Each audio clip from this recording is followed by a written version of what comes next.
आज है 18 फरवरी और हम आज के लिए कंप्लीट करंट अफेयर्स देखने वाले हैं। तो आज के लिए हमारे पास जो इम्पोर्टेंट आर्टिकल्स हैं उनमें सबसे पहला जो आर्टिकल है वो है फ्रंट ऑफ पैकेज लेबलिंग को लेकर।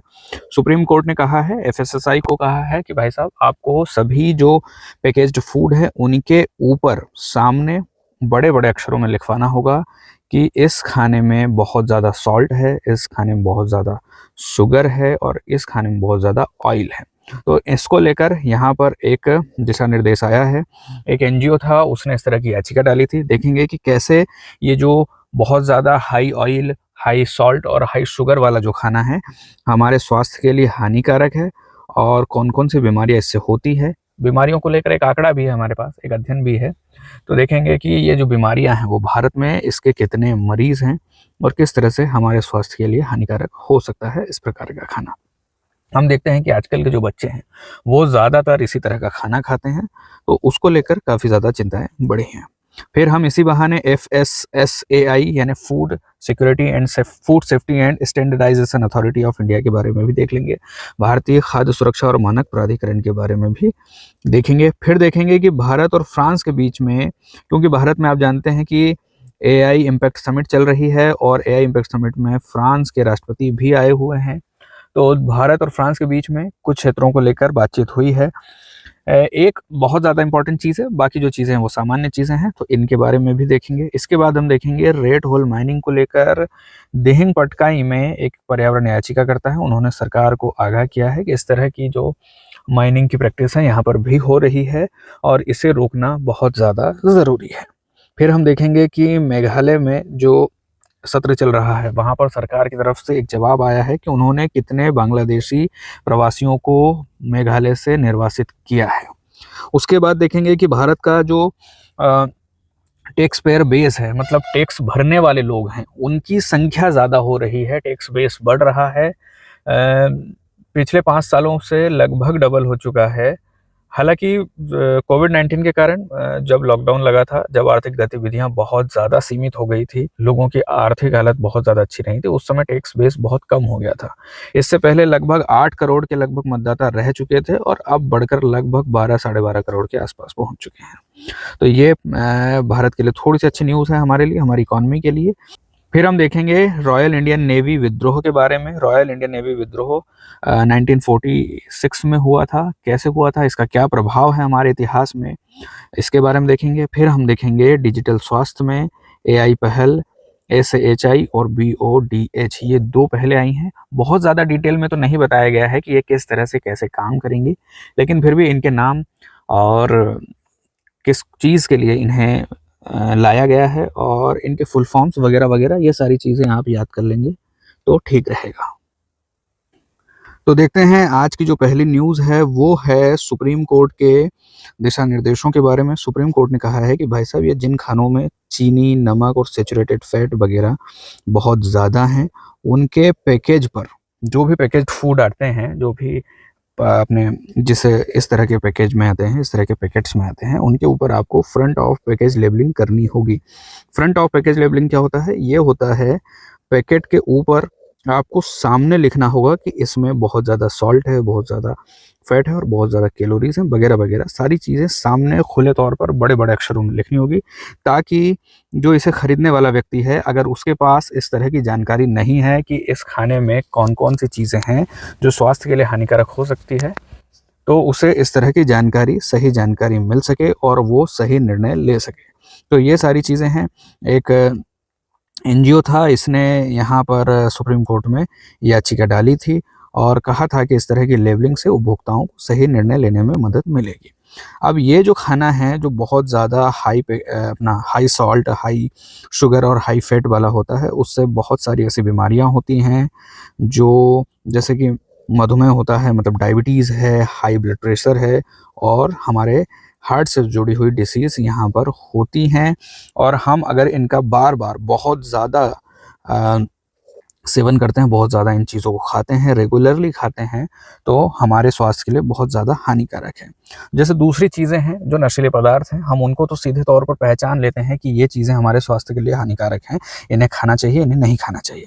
लेकिन जब भी बात आती है खाने की, तो खाने में भी ऐसी बहुत सारी चीज़ें छुपी हुई हो सकती हैं, या फिर उनकी मात्रा बहुत ज़्यादा या कम जैसे भी होती है, उस हिसाब से हमारे स्वास्थ्य के ऊपर बहुत ज़्यादा इसका गहरा प्रभाव होता है। और ये बीमारियाँ जो हैं, जो नॉन कम्युनिकेबल डिसीज़ हैं, बहुत ज़्यादा इस तरह के खाने से हो जाती हैं। हम देखते हैं कि कोल्ड ड्रिंक्स में, हम देखते हैं आइसक्रीम्स में, हम देखते हैं कि चॉकलेट्स में, चिप्स में, या इस तरह के जो भी वेफर्स होते हैं उनमें बहुत ज़्यादा सॉल्ट, बहुत ज़्यादा शुगर, बहुत ज़्यादा सैचुरेटेड फैट, ये सारी चीज़ें होती हैं और हमें पता नहीं चलता। हमें लगता है सारी चीज़ें बहुत अच्छी है, स्वादिष्ट हैं, लेकिन कहीं न कहीं ये धीरे-धीरे हमारे स्वास्थ्य के लिए खतरा बनती जा रही हैं।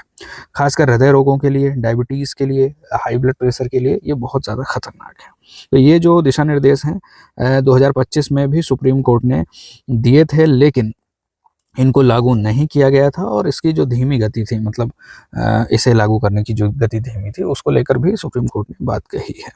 बाकी एक स्टडी है, स्टडी कहती है कि भाई साहब भारत में लगभग 10 करोड़ लोग हैं जिनको डायबिटीज़ है और लगभग 13.5 करोड़ के आसपास लोग हैं जो प्री डायबिटीज़ से ग्रस्त हैं। तो डायबिटीज़ के रोगी बहुत ज़्यादा हैं, डायबिटीज़ के बहुत ज़्यादा मरीज़ हैं हमारे पास, और इसको लेकर हमारी स्वास्थ्य प्रणाली पर दबाव भी है, खतरे भी हैं। डायबिटीज़ के साथ जो हाई ब्लड प्रेशर है और मोटापा है, उसका भी भारत में बहुत ज़्यादा प्रसार हुआ है, बहुत ज़्यादा इसके भी मरीज़ हैं। तो इसको लेकर ये सारी चिंता है, ये सारी सुप्रीम कोर्ट ने गाइडलाइंस दी हैं। और ये जो सारा खाना है, जिससे हमारी लाइफ़स्टाइल बहुत ज़्यादा चेंज हुई है, जो क्विक फूड है, जो हम तुरंत बहुत कम समय में पैकेज माध्यम से लेते हैं, खाते हैं, इसके चलते बीमारियों का काफ़ी तेज़ी से प्रसार हुआ है, जो कि बहुत ज़्यादा चिंताजनक है हमारे लिए, हमारे स्वास्थ्य सिस्टम के लिए भी और हमारे खुद के हेल्थ के लिए भी। इसी बहाने हम देखते हैं कि food safety and standards authority of India के बारे में भी, क्या है ये संस्था? ये संस्था जो है वो हमारे ministry of health and family welfare के तहत काम करती है। Ministry of health and family welfare के तहत काम करती है और ये संस्था क्या करती है, भारत में रेगुलेशन करती है और सुपरविज़न करती है। रेगुलेशन करती है और सुपरविज़न करती है किस चीज़ का? फूड सेफ्टी का, फूड का, खाने का। जहाँ पर भी बना बनाया हुआ खाना मिलता है या फिर खाने की मैन्युफैक्चरिंग के बाद पैकेजिंग के बाद इसको स्टोर करना, उसके बाद इसको एक जगह से दूसरी जगह पहुंचाना, ट्रांसपोर्ट करना और सेल करना, इन सारी चीज़ों को बनाया हुआ खाना, याद रखना है कि बनाया हुआ जितना भी खाना है उसका जितना भी रेगुलेशन और सुपरविज़न है वो FSSAI ही करता है। बाकी जो चीज़ें हैं, जैसे जो कच्चा खाना मिलता है, जैसे कि अनाज जो आपको दुकानों में मिलेगा, उसको इसके माध्यम से रेगुलेट नहीं किया जाता है, FSSAI उसको रेगुलेट नहीं करता है। यहाँ पर जो रेगुलेशन और सुपरविज़न है वो बनाए हुए खाने का है, जिसे हम सीधे तौर पर खा सकते हैं। जैसे छोटी-छोटी होटल्स हैं या बड़ी होटल्स हैं, रेस्टोरेंट हैं, ये जो सारी चीज़ें हैं, कोई भी आउटलेट है, ये सारी जो चीज़ें हैं वो FSSAI से लाइसेंस लेती है। FSSAI उनको लाइसेंस देता है, रजिस्ट्रेशन करता है और उनका सुपरविज़न और रेगुलेशन करता है। इसके लिए जो कानून है वो खाद्य सुरक्षा और मानक अधिनियम 2006 का कानून है। और जैसे हम देख सकते हैं कि अगर हम खाने को स्वास्थ्य से जोड़कर देखते हैं तो ministry of health and family welfare के तहत ये संस्था जो है वो काम करती है। खाने से जुड़ा है, इसलिए हम इसे ministry of food processing industries से या फिर दूसरी जो खाद्य डिस्ट्रीब्यूशन की मिनिस्ट्री उससे जोड़कर भी यहाँ पर थोड़ा सा हमें कन्फ्यूज़न हो सकता है, लेकिन हमको याद रखना है कि ये हमारे स्वास्थ्य से जुड़ा हुआ मामला है। ये हमारे खाने की क्वालिटी को तो रेगुलेट करता है, लेकिन हमारे स्वास्थ्य के लिए तो हमारी जो ministry of health and family welfare है उसके साथ इसको हमें याद रखना है। स्वास्थ्य और परिवार कल्याण मंत्रालय, जैसे हमने बात की, मुख्यालय नई दिल्ली में है। क्या काम करता है? मानव उपभोग के लिए, जो हम खाते हैं उस खाने के लिए सुरक्षित और गुणवत्तापूर्ण भोजन को सुनिश्चित करता है। खाने की सेफ्टी और खाने का जो क्वालिटी है, खाने की जो क्वालिटी है उसको इंश्योर करने का काम ये करता है, रेगुलेट करता है। समय समय पर अलग अलग जगहों पर आपने देखा होगा कि रेड भी डलती है, वहाँ पर खाने की क्वालिटी को देखा जाता है। साथ में जो पैकेज्ड फूड होते हैं उनको लेकर भी हम बार बार न्यूज़ सुनते हैं कि बहुत बड़ी बड़ी बड़ी कंपनियों के जो पैकेज्ड फूड है उसमें कभी किसी चीज़ की मात्रा कभी ज़्यादा होती है, कभी किसी चीज़ की मात्रा ज़्यादा होती है, तो उसके जो जितना भी डिस्ट्रीब्यूशन है फिर उसको रिकॉल भी करवाया जाता है। तो ये जो सारा काम है, रेगुलेशन का काम, इंस्पेक्शन का काम, ये सारा काम करवाया जाता है FSSAI के द्वारा। और इसके पास इनकी अपनी भी टीम है जो इस तरह के अध्ययन करती है। बाकी खाद्य निर्माण, भंडारण, वितरण, बिक्री और आयात, इन सभी चीज़ों को यहाँ पर रेगुलेट किया जाता है। सरकार को वैज्ञानिक सलाह और तकनीकी सहायता प्रदान करता है। इसके साथ में जो नियम हैं खाने की पैकेजिंग, खाने के लेबलिंग को लेकर और दूसरी चीज़ें इसमें जो एडिटिव्स वगैरह ये जो मिलाए जाते हैं, लेबलिंग स्टैंडर्ड, सारी चीज़ों के लिए जो भी नियम हैं वो बनाने का काम इसका ही है। और इसके साथ ही अगर कहीं पर कोई असुरक्षित खाद्य पदार्थ पहुंचता है, कहीं पर कोई गलतियां होती है, कहीं पर कोई जानबूझकर खानों में मिलावट होती है, तो उन चीज़ों को रिकॉल करवाने का काम भी इसका ही होता है। जितने भी हमारे फूड बिजनेस ऑपरेटर्स हैं उनको लाइसेंस और पंजीकरण भी यही देता है। होटल्स हों, चाहे वो छोटा सा रेस्टोरेंट हो या बड़ा रेस्टोरेंट हो, चाहे वो छोटे छोटे आउटलेट्स हों, सभी को यही रजिस्टर करता है, सभी को यही रेगुलेट करता है। लाइसेंस यहीं से मिलेगा आपको।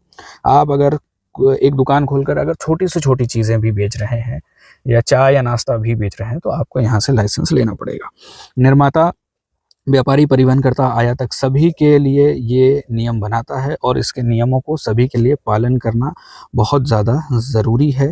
और क्योंकि हमारे स्वास्थ्य से जुड़ा हुआ मामला है, एक कंपनी की छोटी सी गलती बड़ा प्रभाव हमारे स्वास्थ्य पर डाल सकती है, इंडिविजुअल स्वास्थ्य पर। और हमारा जो अगर हम कलेक्टिवली बात करें तो बड़े पैमाने पर अगर हम देखते हैं कि खाना खाने से बहुत सारे लोगों की एक साथ बहुत सारे लोगों की हेल्थ पर प्रभाव पड़ता है, दुष्प्रभाव हो सकता है। तो उसके लिए ये जो संस्था है सजग रूप से काम करती है, नियम बनाती है, रेगुलेशन और इंस्पेक्शन और सर्विलांस सारा काम ये करती है। अब जैसे पैकेट्स होते हैं तो इनके ऊपर क्या-क्या चीज़ें खाने में हैं, कौन-कौन से पोषण हैं, कौन-कौन से घटक मिले हुए हैं, ये आपको दिखाना होगा, पैकेट के ऊपर लिखना होगा।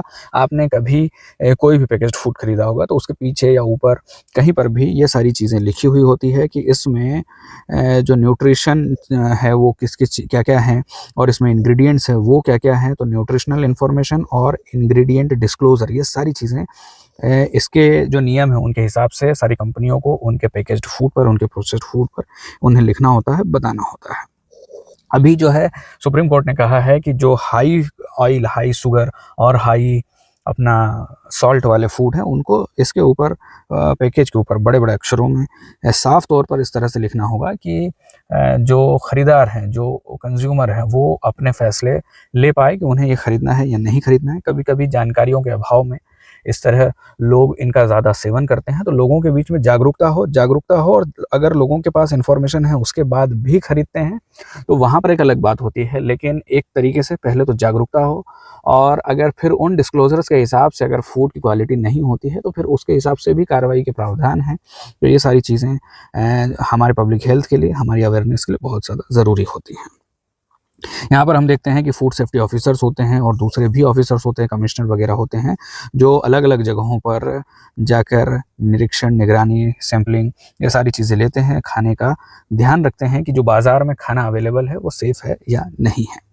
इसकी अपनी वैज्ञानिक पैनल भी है, समिति भी है, ये भी अध्ययन करती है वगैरह-वगैरह। उसके आधार पर नियम कानून बनाते हैं, उसके आधार पर खाने के लिए स्टैंडर्ड्स तय किए जाते हैं और अवेयरनेस फैलाने के लिए भी ईट राइट इंडिया जैसे अभियान चलाती हैं ताकि सुरक्षित, स्वस्थ और टिकाऊ भोजन की आदतों को लोग अपना सकें, इन आदतों को बढ़ावा मिल सके। इसी तरह की एक नियम और इसी तरह के स्टैंडर्ड्स हैं अंतर्राष्ट्रीय स्तर पर, इन्हें कोडेक्स एलिमेंटेरियस कहा जाता है और ये जो नियम हैं, ये जो मानक हैं वो अंतर्राष्ट्रीय स्तर पर 1963 में FAO और WHO ने मिलकर बनाए हैं। ये भी वही काम करते हैं जो FSSAI भारत में करता है और ये अंतर्राष्ट्रीय स्तर पर इस तरह के मानक है। FSSAI जो जिस तरह के मानक बनाता है वैसे ही है, बस इनके मानकों में थोड़ा-सा अंतर हो सकता है। तो यहाँ पर कोशिश हो रही है कि FSSAI को जो मानक है उनको जो अंतर्राष्ट्रीय स्तर के जो स्टैंडर्ड्स हैं उनको अपनाने के लिए, उन तक पहुँचने के लिए कोशिश करनी चाहिए ताकि भारत के जो उपभोक्ता हैं उनका स्वास्थ्य भी ज़्यादा सुरक्षित हो सके। ये जो कोडेक्स एलिमेंटेरियस है आपको इसको याद रखना है, FAO को याद रखना है और WHO को याद रखना है। ये 2 चीज़ों को याद रखना पड़ेगा, ठीक है। बाकी अंतर्राष्ट्रीय स्तरों पर जब भी कहीं पर खाद्य सुरक्षा को लेकर बात होती है, वहाँ ये संगठन भारत का प्रतिनिधित्व करता है। बीमारियों से और वगैरह वगैरह सारी चीज़ों से भारत के उपभोक्ताओं को बचाने का काम इसका है। खाद्य लेबलिंग हो, चाहे जंक फूड का नियमन हो, चाहे वो स्वास्थ्य संबंधित नीतियां हों, सभी के कारण अक्सर इसको लेकर चर्चा होती रहती है। इसके लिए हमें इस संगठन के बारे में जानना समझना ज़रूरी था। क्या है? Food safety and standards authority of India, ministry of health and family welfare, मंत्रालय है ministry of health and family welfare, food safety and standards authority of India, भारतीय खाद्य और सुरक्षा मानक प्राधिकरण। ये है भारत में रेगुलेशन और अपना सुपरविजन का काम करती है फूड सेफ्टी को लेकर। इसके लिए कानून है खाद्य सुरक्षा और मानक अधिनियम 2006। स्वास्थ्य और परिवार कल्याण मंत्रालय के साथ काम करता है, नई दिल्ली में है इसका मुख्यालय। सुरक्षित और गुणवत्तापूर्ण भोजन सुनिश्चित करना है। जहाँ पर भी खाना बनता है, भंडारण होता है, वितरण होता है, बिक्री होती है, आयात निर्यात होता है, आयात होता है, इन सभी को लेकर ये विनियमन करता है, नियम बनाता है और उनको सुपरविजन सर्विलांस भी करता रहता है। रेट भी डालता है, सैंपलिंग भी लेता है। तो सारे खाने का जो बाज़ार है, सारा जो खाना है जो भी बाज़ार में अवेलेबल है, उसका उसकी जो गुणवत्ता है, उसकी जो क्वालिटी है, उसको इंश्योर करने का काम इनका ही है। इसके बाद हम देखते हैं कि भारत और फ्रांस के बीच में एक साझेदारी को लेकर, मतलब जैसे आप जानते हैं कि भारत में इम्पैक्ट इंडिया समिट हो रही है, तो पार्टनरशिप को लेकर दोनों देशों के बीच में संबंधों को लेकर यहाँ पर चर्चा हुई है। मुंबई में भारत के प्रधानमंत्री और वहाँ के जो राष्ट्रपति इमैनुअल मैक्रोन, फ्रांस के राष्ट्रपति इमैनुअल मैक्रोन, उनके बीच में लंबी वार्ताएं हुई हैं। दोनों तरफ की जो टीमें थी वो बैठी हैं, उन्होंने लंबी बातचीत की है और दोनों देशों के बीच में संबंधों को और ज़्यादा बढ़ाने के लिए और ज़्यादा अपग्रेड करने के लिए इसे अब स्पेशल ग्लोबल स्ट्रेटेजिक पार्टनरशिप कहा जा रहा है। मतलब और ज़्यादा संबंध, और ज़्यादा अच्छे संबंध दोनों देशों के बीच में हो गए हैं। इस मीटिंग में बहुत सारे क्षेत्रों को लेकर बात हुई है। स्वास्थ्य, रक्षा, जो हमारे क्रिटिकल मिनरल्स हैं उनको लेकर, विज्ञान प्रौद्योगिकी को लेकर, नवीकरणीय ऊर्जा को लेकर, कौशल विकास को लेकर, परमाणु ऊर्जा को लेकर, AI को लेकर, हाई स्पीड रेल को लेकर, इन सभी चीज़ों को लेकर दोनों देशों ने कहा है कि हम एक दूसरे की मदद करेंगे और इन सभी क्षेत्रों में कुछ न कुछ यहाँ पर बातचीत हुई है। AI को लेकर चूंकि इम्पैक्ट समिट चल रही है, उसमें भी सहयोग की बात तो होनी ही थी। साथ ही हमने देखा कि मरीन ड्राइव के ऊपर राष्ट्रपति मैक्रोन जॉगिंग कर रहे थे, साथ में उन्होंने ताज होटल जाकर वहाँ पर जो हमारे लोग आतंकवादी हमले में मारे गए थे उनको श्रद्धांजलि दी है। इसके अलावा ये जो सारी चीज़ें हैं वो तो अपना क्या कहें उसको औपचारिकताएं हैं। इसके अलावा जो यहाँ पर एक ठोस बात जो हुई है कि जो डबल टैक्सेशन अवॉइडेंस एग्रीमेंट हुआ है उसमें कुछ संशोधन हुए हैं।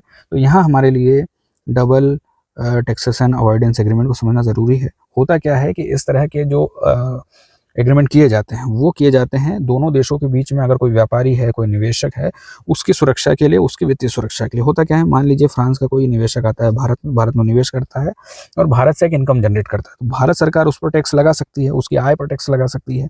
उसी तरह जब ये वापस फ्रांस जाता है तो फ्रांस की सरकार भी उसके ऊपर टैक्स लगा सकती है। अब ऐसे में क्या होता है कि फिर निवेश हतोत्साहित होता है, निवेश करने वाले लोग निराश होते हैं कि उन्हें दो जगह टैक्स देना पड़ रहा है। ऐसे में दोनों देश मिलकर एक बातचीत करते हैं और इस तरह के समझौते करते हैं कि कहीं एक जगह या किसी भी तरह से उसे इस तरह के नुकसान से बचाया जाए, उस तरह के समझौते होते हैं। फिर होराइजन 2047 रोड मैप को लेकर भी दोनों देशों की वार्षिक बैठक, मतलब दोनों देशों के जो विदेश मंत्री होते हैं वो मिल बैठकर आपस में बात करते हैं, हर साल बात करते हैं। और इस तरह का एक रोड मैप है 2047 के लिए कि दोनों देशों के संबंध को बढ़ाना है, दोनों देशों के बीच में पार्टनरशिप बढ़ानी है, सारी चीज़ों में दोनों देश एक दूसरे की सहयोग करें, मदद करें। इसको लेकर एक रोड मैप है और उसके तहत विदेश मंत्रियों की हर साल बैठक होनी है। तो यहाँ पर बैठक भी हुई है। फिर सशस्त्र बलों की तैनाती एक दूसरे के देशों में, भारत के सैनिक फ्रांस में तैनात रहेंगे और फ्रांस के सैनिक भारत में तैनात रहेंगे। मतलब उनकी जो मतलब हमारी सेना के साथ वो मिलकर काम करेंगे ताकि इंटरऑपरेबिलिटी, ताकि भरोसा, ताकि विश्वास, ट्रेनिंग वगैरह वगैरह ये सारी चीज़ें बढ़ सकें। इसको लेकर ये बात यहाँ पर की गई है। लेकिन सबसे ज़रूरी बात जो हुई है वो हुई है, अच्छा उससे पहले ये देख लेते हैं कि गेटवे ऑफ इंडिया पर भारत फ्रांस नवाचार वर्ष के तौर पर इस साल को मनाया जा रहा है, तो इसके लिए ये शुभारंभ हुआ है।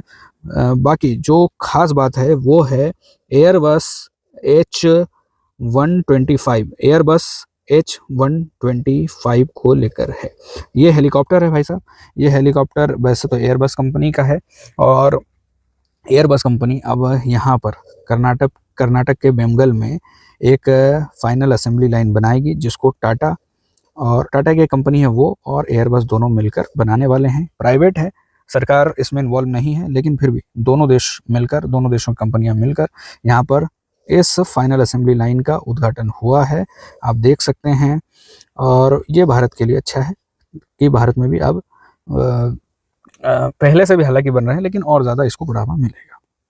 फिर वही AI in health, digital science, technology, aeronautics, ये सारी चीज़ों को लेकर भी बातचीत हुई है, जो कि कहीं पर भी आप चिपका सकते हैं। इसके बाद है रेड होल माइनिंग को लेकर। रेड होल माइनिंग के बारे में हमने बहुत ज़्यादा डिटेल में देखा था कि ये निक्षेप जो है, ये जो डिपॉजिट्स हैं यहाँ पर कैसे आए हैं, कैसे इन लेयर्स में डिपॉजिट हैं। तो इन लेयर्स में जो डिपॉजिट हैं उसकी कहानी हमने एक दिन देख ली थी कि ये टर्शरी युग के हैं, जब टर्शरी युग में यहाँ पर बहुत ज़्यादा दलदल हुआ करते थे। दलदल के अलावा यहाँ पर फॉल्टिंग और यहाँ पर जो भूवैज्ञानिक गतिविधियां हुई हैं, उनके कारण भी इस तरह के लेयर्स में डिपॉजिट टूटे हैं। और जो डिपॉजिट हुए हैं, जो बड़े बड़े पेड़ पौधे और वनस्पतियां हैं जो दलदलों में जमा हुए हैं, उनके ऊपर जो बाद में डिपोजिशन हुआ है, बाद में जो उनके ऊपर रेत मिट्टी गाद आकर इन्हें प्रेशर और अपना टेम्परेचर के तहत ये यहाँ पर फिर कोयले का निर्माण हुआ है, और इस तरह के डिपॉजिट अब यहाँ पर मिलते हैं। तो ये रेड होल माइनिंग अभी तक हम मेघालय को लेकर देख रहे थे, लेकिन यहाँ पर असम और अरुणाचल प्रदेश की जो बॉर्डर है वहाँ पर, मतलब वैसे तो असम की बात हो रही है, वहाँ पर इस तरह की गतिविधियाँ हुई हैं और पर्यावरण कार्यकर्ताओं ने इस तरफ ध्यान दिलाया है। कहाँ पर बात हो रही है? बात हो रही है डिब्रूगढ़, तिनसुकिया में। असम का मैप अगर हम देखेंगे तो कुछ इस तरह का है। तो यहाँ पर है असम में डिब्रूगढ़ और तिनसुकिया जिले, और यहीं पर एक नेशनल पार्क है। नेशनल पार्क का नाम है देहंग पटकाई नेशनल पार्क। वहाँ पर और उसके आसपास वाले क्षेत्रों में, जिसे ईस्ट कामेज़न भी कहा जाता है, वहाँ पर है इस तरह की गतिविधियाँ हो रही हैं।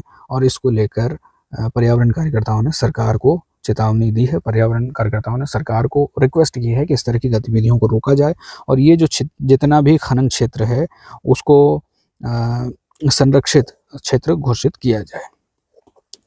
बस यही सारी चीज़ें हैं। जैसे ये जो क्षेत्र हैं वहाँ पर इतनी ज़्यादा डिटेल में हमें नहीं जाना पड़ेगा, वैसे तो कोई दिक्कत नहीं है। आप अगर चाहें तो इन्हें देख सकते हैं। बाकी हमें तिनसुकिया, डिब्रूगढ़ और देहंग पटकाई याद रखना है। कभी इस तरह का सवाल होगा तो हो सकता है, बाकी इतने ज़्यादा डिटेल में कि वहाँ की जो लोकल जगह हैं, लोकल गांव या लोकल टाउन है, उनके नाम याद रखने की कोई ज़रूरत नहीं है। इसके बाद हम देखते हैं मेघालय। मेघालय में एक जानकारी आई है सरकार की तरफ से कि 2021 से अब तक अवैध प्रवासन के खिलाफ जो इलीगल माइग्रेंट्स आते हैं बांग्लादेश से, वो लोग जब भारत आते हैं तो भारत में अगर पकड़े जाते हैं उनके खिलाफ कार्रवाई होती है, सज़ा भी होती है। और अभी तक लगभग 194 बांग्लादेशी नागरिकों को निर्वासित किया जा चुका है। तो इसको लेकर एक जानकारी हमारे सामने आई है, और अभी तक लगभग 658 बांग्लादेशी नागरिकों के खिलाफ यहाँ पर मुकदमे, यहाँ पर अभियोजन हुआ है। और लेकिन उसके बाद 194 लोगों ने सज़ा पूरी की है और उन्हें वापस भेजा गया है। बांग्लादेश की सरकार ने भी इसमें सहायता की है। इसकी जानकारी विधानसभा में मिली है वहाँ के मुख्यमंत्री की तरफ से। और इन सारी गतिविधियों को रोकने के लिए, क्योंकि आप जानते हैं हमारी जो नॉर्थ ईस्ट वाला जो रीजन है, वहाँ पर जो स्टेट्स हैं, 7 सिस्टर स्टेट्स हैं, उनके साथ बांग्लादेश सीमा साझा करता है। और बांग्लादेश के साथ मेघालय भी सीमा साझा करता है, और असम भी सीमा साझा करता है, त्रिपुरा भी करता है। तो ये जो स्टेट्स हैं वहाँ पर बड़े पैमाने पर बांग्लादेश से लोग आते हैं, इलीगल माइग्रेंट्स होते हैं, और इनको लेकर भारत में राजनीति में भी और वैसे संसाधनों पर भी काफ़ी ज़्यादा दबाव होता है। और इस पूरे क्षेत्र की जो एक बड़ी समस्या है वो है ये जो अवैध प्रवास होता है इसको लेकर मेघालय ने 18 चेक पोस्ट बनाए हैं, एंट्री गेट्स भी हैं और दूसरी चीज़ें भी हैं। लेकिन फिर भी प्रवास एक समस्या है। जब भी इस तरह के इलीगल माइग्रेंट्स पकड़े जाते हैं तो उनके खिलाफ कार्रवाई भी होती है, और कार्रवाई होती है एक तो मेघालय का ही एक्ट है उसके तहत, बाकी इमिग्रेशन एंड फॉरेनर्स एक्ट है उसके तहत, और भारतीय न्याय संहिता के तहत। और ये जो जानकारी है कि मेघालय बांग्लादेश के साथ लगभग 443 किलोमीटर की सीमा साझा करता है, उसमें से बाढ़ लगभग 76 किलोमीटर में नहीं है, और इसको लेकर माइग्रेशन होता है, यही कारण है। और असम भी इस तरह की समस्या से परेशान है और मेघालय भी परेशान है। सरकार ने जानकारी दी है, ज़रूरी है कि इस तरह के जो अवैध प्रवासी उन्हें पहचाना जाए और उनके घर, उनके देश में वापस भेजा जाए। फिर भारत में जो टैक्स पेयर बेस है उसका एक्सपेंशन हुआ है। कुल करदाता जो हैं वो बढ़े हैं भारत में। पिछले 5 सालों की बात करें, 1, 2, 3, 4, 5, तो यहाँ पर जब कोविड-19 था उस दौरान तो बहुत ज़्यादा करदाता जो थे वो कम हो गए थे। इंडिविजुअल जो टैक्स पेयर थे, आपके जैसे लोग तो जो थे, जो मतलब आप तो शायद नहीं कमाते होंगे, लेकिन फिर भी जो इंडिविजुअल लोग हैं जो नौकरी करते हैं या कहीं और से पैसा कमाते हैं, तो वो इस तरह के जो लोग थे उनकी संख्या काफ़ी ज़्यादा कम हो गई थी। अब कम हो गई थी तो फिर तेज़ी से बढ़ी भी है। लेकिन अगर कोविड-19 से पहले देखें तो उतना ज़्यादा फ़र्क आपको दिखाई नहीं देगा। लगभग 10 करोड़ के आसपास तो करदाता पहले भी थे, लेकिन फिर भी पिछले 5 सालों का आंकड़ा देखें तो 5 करोड़ 26 लाख से अब 12 करोड़ 13 लाख हो गया है। पिछले 5 सालों की कहानी जो है, क्योंकि जब भी अगर इस तरह की परिस्थिति आती है तो उससे निकलना भी ज़रूरी है। ये भी एक रियल समस्या ही है हमारे लिए। तो पिछले 5 सालों में करदाताओं की संख्या दुगनी से भी ज़्यादा हो गई है। CAGR ग्रोथ रही है 7.9%। ये कोई ज़रूरी नहीं है, लेकिन हम इस तरह के जो आंकड़े होते हैं, जब भी इस तरह के आंकड़े आते हैं, हम उनको कहीं पर कोट कर सकते हैं और कोट करने पर हमारा जो आंसर है वो ज़्यादा ऑथेंटिक बन जाता है। हमारे पास बताने के लिए, हमारी बात को प्रूव करने के लिए आंकड़े जब होते हैं तो हमारा आंसर और ज़्यादा ठीक हो जाता है। व्यक्तिगत करदाताओं की संख्या 4 करोड़ 96 लाख से बढ़कर हो गई है 11 करोड़ 61 लाख। ये हैं इंडिविजुअल, ये सारे थे टोटल कुल करदाता आधार हैं। और इसमें जो इंडिविजुअल टैक्स पेयर हैं वो भी काफ़ी ज़्यादा बड़े हैं, लगभग 5 करोड़ से 11.5 करोड़, 4 करोड़ 96 लाख से हो गए हैं 11 crore 61 lakh. Non individual tax payer कौन होते हैं? नॉन इंडिविजुअल टैक्स पेयर ऐसे लोग होते हैं, या तो कंपनियां हैं, या फर्म हैं, या LLPs हैं, या हिंदू अनडिवाइडेड फैमिलीज़ हैं। ये जो सारे संगठन हैं जो मिलकर कहीं पर काम करते हैं और वो जब टैक्स देते हैं तो उन्हें नॉन इंडिविजुअल टैक्स पेयर्स कहा जाता है। 29 लाख से हो गए हैं 48 लाख। ये भी काफ़ी ज़्यादा अच्छी न्यूज़ है। इसके अलावा जो एडमिनिस्ट्रेटिव एफिशिएंसी है, ये ज़रूरी है, इसको समझना यहाँ पर ज़रूरी है, वो बढ़ी है।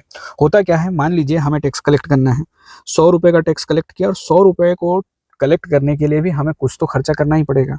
मान लीजिए 100 रुपये के टैक्स को कलेक्ट करने के लिए हम 50 रुपया खर्च कर देते हैं, तो हमारे पास बचा क्या? 85 रुपये। मतलब जो टैक्स कलेक्शन दिखाई दे रहा है, रियल में उतना नहीं है, अगर हम ज़्यादा खर्चा कर देते हैं तो।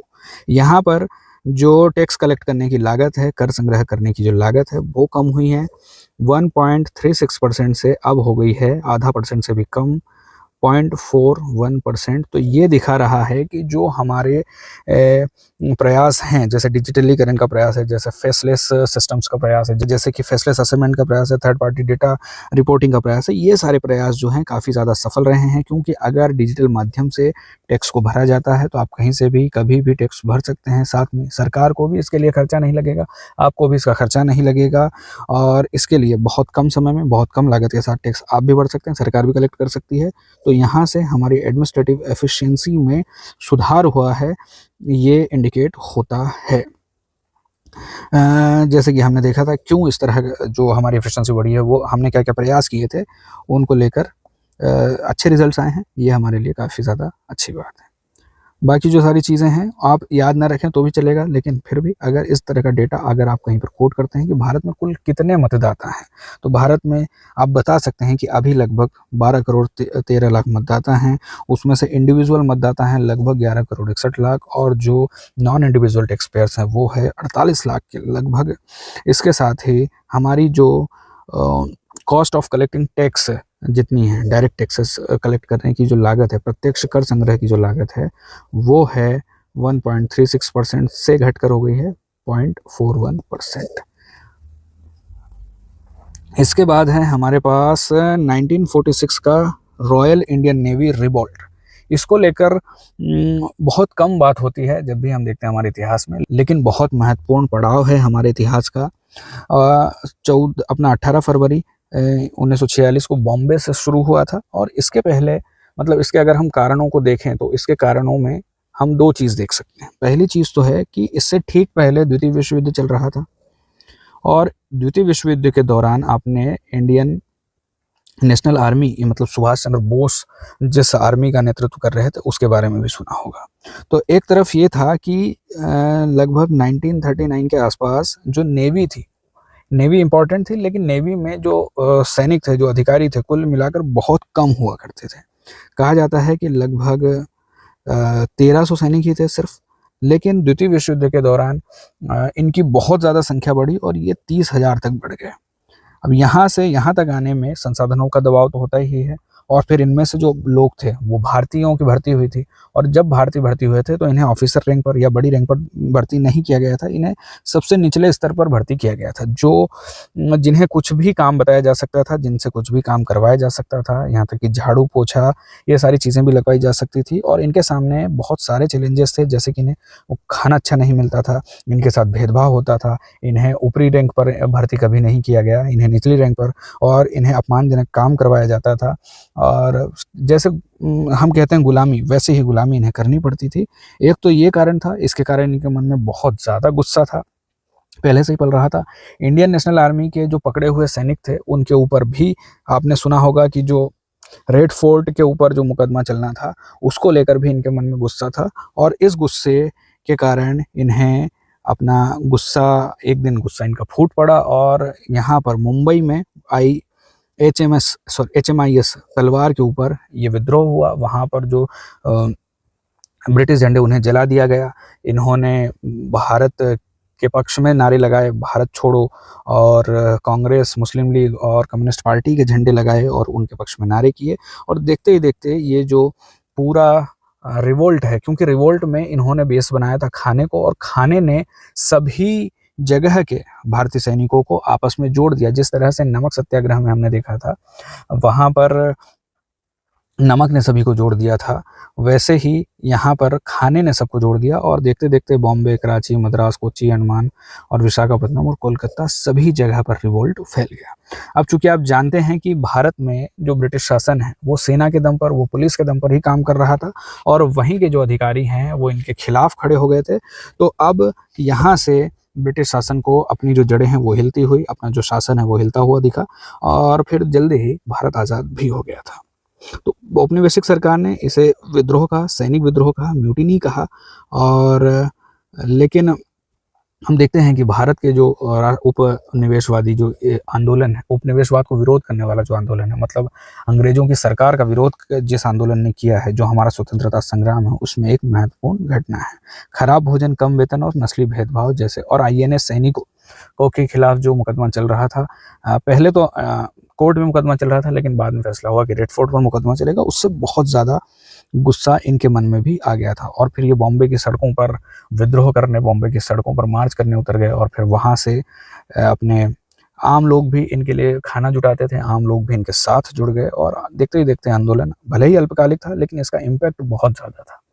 इन्होंने फिर आंदोलन को लीड करने के लिए जो राष्ट्रवादी नेता हैं और जो दूसरी पार्टियों से जुड़े हुए नेता थे उनसे आह्वान किया, जैसे सरदार वल्लभ भाई पटेल से किया, जैसे मोहम्मद अली जिन्ना से किया। लेकिन चूंकि डिसिप्लिन और बाकी सारी चीज़ों के चलते इन्हें उनका सीधे तौर पर तो समर्थन नहीं मिल पाया था, और फिर इन्हें अंतिम अपने आंदोलन को ख़त्म करने के समय वापस सरेंडर करना पड़ा, और ये आंदोलन फिर इस तरह से ख़त्म हो गया था।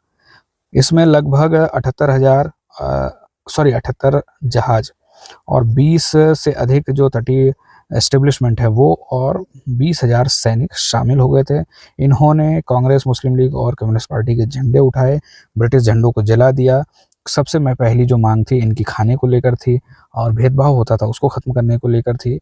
और यहाँ पर हिंदू मुस्लिम एकता देखी जा सकती थी, इसलिए भी इम्पॉर्टेंट है क्योंकि जिस समय भारत जब आज़ाद हो रहा था उसके साथ में उस समय भी और उसके कुछ समय पहले तक हमने देखा कि बड़े पैमाने पर हिंदू मुस्लिम दंगे हो रहे थे। अलग अलग जगहों पर हिंदू मुस्लिम दंगे, खून खराबा हो रहा था, लोग आपस में लड़ रहे थे। और उस समय हिंदू मुस्लिम जो सैनिक हैं और हिंदू मुस्लिम जो मजदूर हैं जिन्होंने बॉम्बे में हड़ताल की, इनके साथ में, मतलब इनके समर्थन में या इस घटना के साथ में इसे छोड़कर देखा जा रहा है, तो इस तरह का जो एकता दिखाई देती है, इस तरह की जो यूनिटी दिखाई देती है, वो काफ़ी ज़्यादा इम्पॉर्टेंट थी। इस घटना को जो साहिर लुधियानवी है वो कहते हैं कि ये जले हुए वीरान गुलशन में आशा का फूल दिख रहा था। अगर हिंदू मुस्लिम झगड़े हो रहे थे, अगर हिंदू मुस्लिम राजनीति को लेकर आपस में झगड़े थे, तो यहाँ पर एक उम्मीद लग रही थी कि दोनों लोग मिलकर साथ में ब्रिटेन से या ब्रिटिश सरकार से लड़ सकते हैं। तो इसका बहुत ज़्यादा इम्पोर्टेंट हमारे इतिहास में है। यहाँ फिर हम देखते हैं कि जो AI इम्पैक्ट समिट चल रही है, उस समिट में दो बड़े ये जो AI बेस्ड इनिशिएटिव हैं वो शुरू किए गए हैं। एक तो है SAHI साही और दूसरा है BODH बोध। बहुत ज़्यादा डिटेल्स हमारे पास नहीं है कि ये किस तरह से काम करते हैं, लेकिन फिर भी कहा गया है कि ये जो AI इनिशिएटिव हैं वो प्रमोट करेंगे, किस चीज़ को प्रमोट करेंगे, safe, ethical, secure use of AI in health care, कि ये जो हैं ये हमारी मदद करेंगे कि कैसे AI का हेल्थ सेक्टर में एथिकल, सुरक्षित, नैतिक और जिम्मेदार यूज़ किया जा सके। इसके साथ ही बोध जो है benchmarking open data platform for health AI, ये उच्च गुणवत्ता वाले मानकीकृत और ओपन हेल्थ डेटा के माध्यम से AI में नवाचार। तो ये समझ में आता है कि जब भी कहीं पर नवाचार होता है, तो कहीं पर कोई भी रिसर्च होती है, कहीं भी कोई नया इनिशिएटिव होता है, वहाँ पर आपको डेटा की ज़रूरत होने वाली है, और डेटा के लिए ये जो प्लेटफॉर्म है वो आपको इस तरह का डेटा प्रोवाइड करवा कर दे सकता है। बाकी और ज़्यादा जब इनके बारे में डिटेल आएगी और ज़्यादा हम पढ़ेंगे। अभी इनको याद रखना है कि हेल्थ सेक्टर के लिए दोनों इनिशिएटिव्स हैं और इनके जो फुल फॉर्म है वो ये हैं। बाकी ये एक एक लाइन आप ध्यान रख सकते हैं। इसके अलावा यहाँ से पहला प्रश्न है, पहला MCQ है कि फ्रंट ऑफ पैकेज लेबलिंग के संदर्भ में निम्नलिखित कथनों पर विचार कीजिए। तो फ्रंट ऑफ पैकेज लेबलिंग के बारे में हमने देखा था, पहला वाला जो हमारा आर्टिकल था उसमें हमने देखा था कि किस तरह से फ्रंट ऑफ पैकेज लेबलिंग, मतलब पैकेट के ऊपर जो आप खाने की चीज़ खरीदते हैं, जिस रेपर में जिस पैकेट में आती है, उसके ऊपर आपको लिखना होगा बड़े बड़े अक्षरों में कि इस चीज़ इसमें क्या क्या खतरे हो सकते हैं। वैसे खतरे नहीं, सीधे तौर पर नहीं, लेकिन जैसे कि बहुत ज़्यादा अगर ऑयल है, उसमें बहुत ज़्यादा फैट है, उसमें बहुत ज़्यादा शुगर या बहुत ज़्यादा सॉल्ट है, तो उसके बारे में आपको लिखना पड़ेगा ताकि उपभोक्ता को इसकी जानकारी हो और उसके हिसाब से वो फैसले ले सके। सर्वोच्च न्यायालय ने उच्च चीनी, नमक और सैचुरेटेड फैट वाले खाद्य पदार्थों पर चेतावनी लेबलिंग की आवश्यकता पर जोर दिया है। सही है।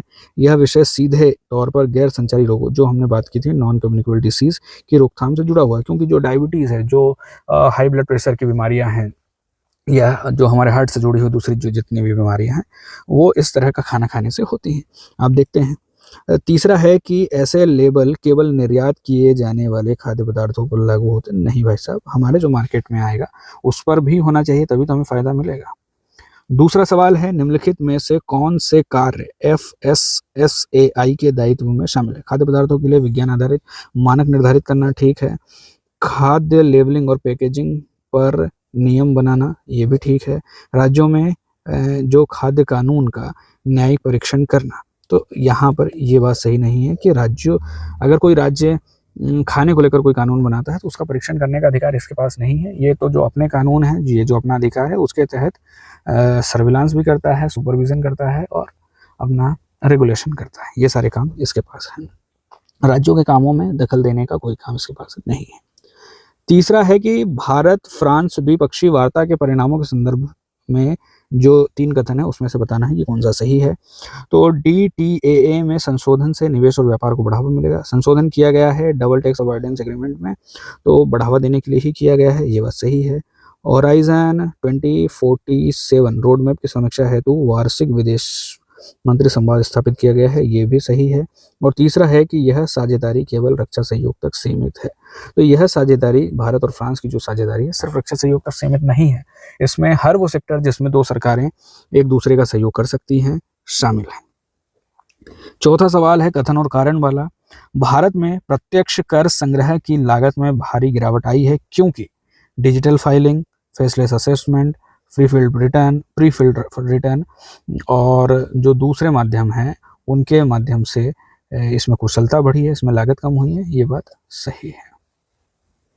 पांचवा सवाल है कि 1946 का जो रॉयल इंडियन नेवी विद्रोह है केवल एक सीमित सैनिक म्यूटिनी था, क्योंकि इसमें हिंदू, मुस्लिम, वामपंथी संगठनों की भागीदारी देखी गई है। तो देखिए, इसमें हिंदू, मुस्लिम, वामपंथी संगठनों सबकी भागीदारी तो देखी गई, ये बात सही है, लेकिन सीमित नहीं था। अल्पकालिक जरूर था, लेकिन व्यापक तौर पर पूरी कोस्ट लाइन में फैला हुआ था।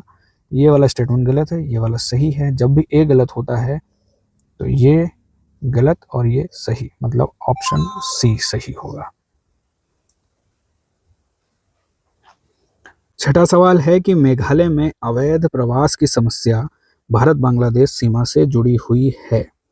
तो ये बात सही है, भारत और बांग्लादेश की वहाँ जो सीमा है काफ़ी ज़्यादा पोरस है और बड़े पैमाने पर यहाँ पर अवैध प्रवास भी होता है। दूसरा, मेघालय की पूरी अंतर्राष्ट्रीय सीमा पर पूर्ण बाड़बंदी हो चुकी है। तो पूर्ण बाड़बंदी नहीं है। यहाँ पर जो ऑप्शन है वो सही है, कथन सही है, कारण गलत है। यहाँ पर ऑप्शन को यहाँ पर ऊपर नीचे कर दिया है, बाकी यहाँ पर ये वाला ऑप्शन सही है, मतलब ये वाला स्टेटमेंट सही है, ये गलत है और ऑप्शन सी सही है। सातवां सवाल है कि सही या साही पहल स्वास्थ्य से क्षेत्र में सुरक्षित और नैतिक एआई के उपयोग को बढ़ावा देती है। तो बिल्कुल इसके लिए बनाया गया है इसको। बोध स्वास्थ्य एआई के लिए मानकीकृत ओपन डेटा उपलब्ध करवाता है। ये बात भी सही है। दोनों पहले रक्षा मंत्रालय द्वारा शुरू की गई है। स्वास्थ्य की पहले हैं तो स्वास्थ्य मंत्रालय, ministry of health and family welfare इसमें शामिल होगा। आठवां सवाल है रेड होल कोयला खनन के संदर्भ में ये जो 3 कथन है उनमें से कौन सा सही है वो बताना है हमको। पहला कथन है कि यह मुख्यतः पूर्वोत्तर भारत में पाया जाता है। ये बात तो सही है, पूर्वोत्तर भारत में आप मेघालय में देख सकते हैं, कुछ पैमाने पर असम में देख सकते हैं। और दूसरा है कि यह जैव विविधता और वन पारिस्थितिकी के लिए खतरा है। तो ये बात भी बिल्कुल सही है। और तीसरा है कि भारत में पूरी तरह वैध घोषित किया गया है। एनजीटी ने 2014 में इसके ऊपर बैन लगा दिया था और सुप्रीम कोर्ट ने भी इस प्रतिबंध को बरकरार रखा है। तो भारत में रेड होल माइनिंग कानूनी तौर पर सही नहीं मानी जाती है, सही नहीं है, लेकिन कहीं पर जैसे छोटे पैमाने पर अवैध रूप से या फिर शासन प्रशासन की मिलीभगत से भ्रष्टाचार के तहत इसका खनन होता है और हम देखते हैं कि बड़े पैमाने पर दुर्घटनाएं होती हैं। हर साल मेघालय से सैकड़ों लोगों के मरने की खबरें आती हैं। 9वां सवाल है कि भारत में करदाता आधार के विस्तार के बारे में ये जो 3 कथन है उसमें से हमें बताना है कि कौन सा सही है और कौन से गलत हैं। ये सारी चीज़ें हमें बतानी है। तो पहला स्टेटमेंट है कि व्यक्तिगत करदाताओं की संख्या में गैर व्यक्तिगत इकाइयों से अधिक वृद्धि हुई है। यहाँ बताया गया है कि जितनी वृद्धि गैर व्यक्तिगत इकाइयों में हुई है उससे ज़्यादा जो वृद्धि है वो व्यक्तिगत इकाइयों में हुई है। तो ये बात बिल्कुल सही है। हम देखते हैं कि यहाँ पर ये जो व्यक्तिगत इकाइयों की संख्या बहुत ज़्यादा है, लगभग 11 करोड़ 61 लाख है।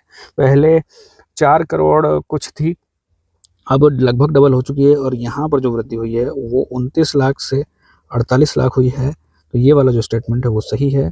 यह विस्तार केवल महामारी के कारण अस्थायी रहा है, अस्थायी नहीं रहा है। जितना विस्तार हुआ है अब स्थायी है। तो इसको ये वाला जो स्टेटमेंट है वो गलत है।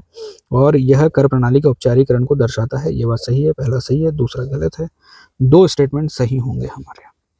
10वां और आखिरी सवाल, फ्रंट ऑफ पैकेज लेबलिंग के सार्वजनिक स्वास्थ्य प्रभाव के संदर्भ में ये जो 3 कथन है। पहला स्टेटमेंट है कि यह उपभोक्ताओं को सूचित निर्णय लेने में सक्षम बनाता है। उपभोक्ता के पास जानकारी होगी तो उसके हिसाब से निर्णय ले सकता है। दूसरा स्टेटमेंट, यह नॉन कम्युनिकेबल डिसीज की रोकथाम का एक निवारक उपाय है। तो निवारक उपाय यहाँ पर हो सकता है कि हम पहले से ही लोगों को रोक सकें इस तरह की चीज़ों को खाने से, उन्हें जानकारी सही दे सकें। ये बात सही है। और इसका संबंध केवल खाद्य निर्यात नीति से नहीं है। सारे लोग जो खाना मैन्युफैक्चरिंग करते हैं, पैकेजिंग करते हैं, परिवहन करते हैं, बेचते हैं, स्टोर करते हैं, सारे लोग इससे संबंधित होने वाले हैं। तो ये हमारा आखिरी सवाल था। आज हमने सारी जो न्यूज़ हैं वो सारी इंपॉर्टेंट न्यूज़ देख ली हैं। जैसे हमने देखा कि सुप्रीम कोर्ट कह रहा है कि खाने के जो पैकेज हैं उसके ऊपर आपको बड़े-बड़े अक्षरों में लिखना पड़ेगा कि यहाँ पर जैसे हाई सॉल्ट है, हाई फैट है, हाई कैलोरीज़ हैं, इसके बारे में, ताकि उपभोक्ता सही सूचित निर्णय ले सकें, इन्फॉर्म्ड चॉइस उनकी हो सके, इसको लेकर उपभोक्ता को बताना पड़ेगा। क्योंकि इस तरह के जो खाने हैं वो अधिकतर हमने देखा है कि अधिकांश जो इस तरह का खाना है वो बच्चे खाते हैं और बच्चों के स्वास्थ्य पर इसका बहुत ज़्यादा प्रभाव पड़ता है। जो माता पिता इसके बारे में अवेयर नहीं हैं उनको इसके बारे में ध्यान देना होगा कि उनके बच्चे क्या खा रहे हैं और किस तरह की बीमारियों के प्रति वल्नरेबल होते जा रहे हैं, जैसे कि मधुमेह, जैसे कि उच्च रक्तचाप, जैसे कि हृदय रोग, डायबिटीज़, हाई ब्लड प्रेशर और जो क्रोनिक डिसीज़ हैं दूसरी, ये सारी चीज़ें यहाँ से आप इनको रोक सकते हैं। एफएसएसआई के बारे में 2006 में ये जो कानून है वो इसका बेस है, ministry of health and family welfare के तहत काम करता है। क्या काम करता है? रेगुलेशन का काम, सुपरविज़न का काम, किस चीज़ को? फूड सेफ्टी को।